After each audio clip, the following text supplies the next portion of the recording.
My presentation was on mindfulness today, and I have an extreme love for mindfulness. I used to be a journalist, and I was very type A, and I really was out of control even though I didn't know it. And I was exposed to meditation. Friends of mine taught me how to sit and meditate, and I couldn't even sit still for 5 minutes. So I learned that something was really off. So I undertook the challenge of learning how to meditate, and at first it was really, really difficult for me. So in light of that, I really embraced the practice, and later was introduced to humanistic psychology. So I was first a meditator, and then I was told about this incredible school called the Center for Humanistic Studies. So I went there and was introduced to Clark Moustakis, who was my mentor. And I just thought it was really extraordinary how the two paradigms, humanistic psychology, in other words, looking at the whole person, coming to understand the self, transcending this sort of ordinary mind that's just caught in this and that and in the material things, and to go really deeper. That's what meditation was, and that's also what humanistic psychology was.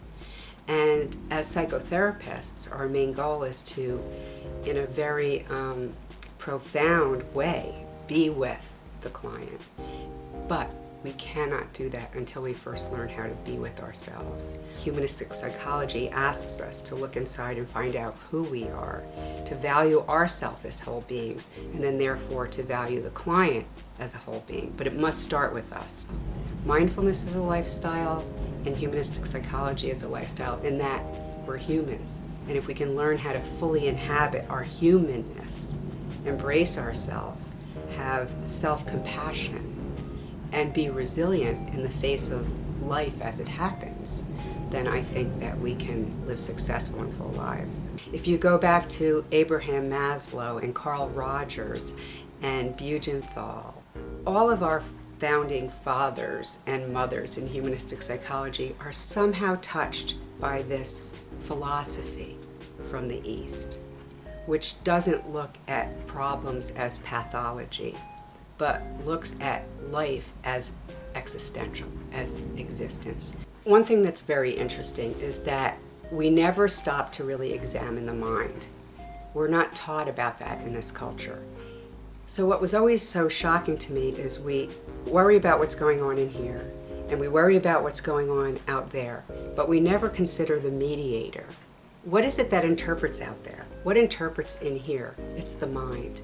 So we never stop to ask, how does mind work? And how mind works, as we learn through Buddhist texts in the Abhidharma. For example, one of them is called the three poisons. So all through the day, we're either wanting more of something, wanting less of something, or having a nihilistic, I don't care attitude. And if you look at your life, and I encourage everyone to just take a little peek during one day and look at that. I'm hungry, I want to eat. I'm full, I don't want any more food.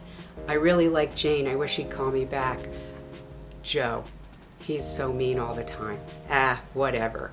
And that is how we live our entire life, and that really scared the heck out of me when I learned this. And I saw that I was doing that. More of this, less of that, whatever, more ad nauseum.